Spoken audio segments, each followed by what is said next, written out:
Hi అండి, అందరు ఎలా ఉన్నారు? నా ఛానల్ ఫస్ట్ టైం చూస్తున్నట్టయితే లైక్, షేర్, సబ్స్క్రైబ్ చేసుకోండి. ఇప్పుడైతే మనం వీడియోలోకి వెళ్ళిపోదాం. ఈరోజు అయితే నేను సమ్మక్క సారలమ్మ తల్లిని చేసుకుంటున్నా. వాయిస్ కొంచెం డిస్టర్బెన్స్గా వస్తుందండి, కొంచెం జలుబు అయింది. నేనైతే ఇలా అన్నీ ముందే రెడీ చేసి పెట్టుకున్నా.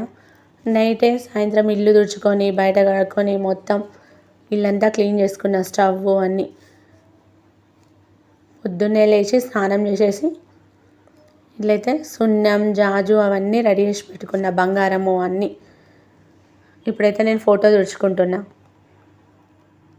ఇలా గంధంతో బొట్లు పెట్టుకున్నా. ఫస్ట్ ఫోటో నీట్గా తుడిచేసి పాత బొట్లన్నీ గంధంతో నీట్గా బొట్టు పెట్టుకోవాలి. ఇలా తర్వాత కుంకుమ బొట్టు పెట్టుకుంటున్నా.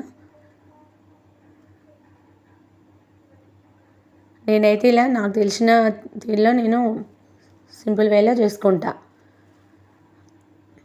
ఇలా పసుపు కుంకుమ కూడా రెడీ చేసిన. బొట్టు ఉంది కదా పేపర్లా, అది సమ్మక్క తల్లి పాత బొట్టు కూడా దులుపుకొని ఇందులో కలుపుకోవాలి. నేను పసుపులో కలిపిన, చూడండి ఇలా. అది నీట్గా జాజుతో క్లీన్ చేసి, సున్నం జాజుతో క్లీన్ చేసి ఇలా బొట్టు పెట్టుకున్నా. తర్వాత సమ్మక్క తల్లి ఫోటోకి కూడా పూలు కూడా అలంకరించి పెట్టుకున్నా ఇలా. తర్వాత కొబ్బరికాయలు కూడా కడుక్కొని ఇలా అడ్డంగా బొట్టు పెట్టుకోవాలి. సమ్మక్క తల్లికి అయితే ఎలా పెడతామో కొబ్బరికాయలకు కూడా అలానే పెట్టుకోవాలి. తర్వాత ఇంట్లోని ఫోటోలకి దీపం కూడా ముట్టించి కొబ్బరికాయ కూడా కొట్టుకున్నాను నేను. ఇలా ముందు అక్కడ సమ్మక్క తల్లి దగ్గర క్లీన్ చేసి బొట్లు అవన్నీ రెడీ చేసి పెట్టుకొని తర్వాత దేవుళ్ళ దగ్గర దీపం ముట్టించుకున్నా. తర్వాత సమ్మక్క తల్లికి నైవేద్యం వండాలి. కొంచెం బియ్యం కడిగి అందులో కొంచెం పసుపు వేసి అన్నం వండేసిన ఇలాగా. దాన్ని కూడా పక్కకు పెట్టి ఇంకా ప్లేట్లో సమ్మక్క తల్లికి సారలమ్మ తల్లికి రెండు వేరువేరుగా, ఇద్దరికి ఒకటే పళ్ళెంలో వేరువేరుగా పెట్టుకోవాలి. నేను 2 కిలోలు తెప్పించుకున్నా, చెరి సగం పెట్టాలి.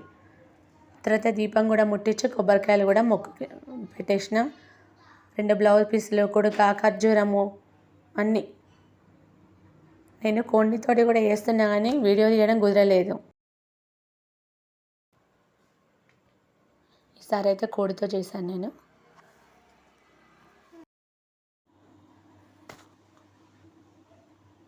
ఇలా కొంచెం దీపం కూడా పెట్టేసిన.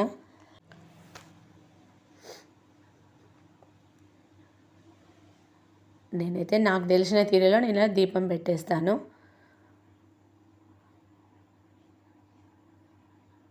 తర్వాత కోడిని కూడా కట్ చేయించుకొచ్చినాం.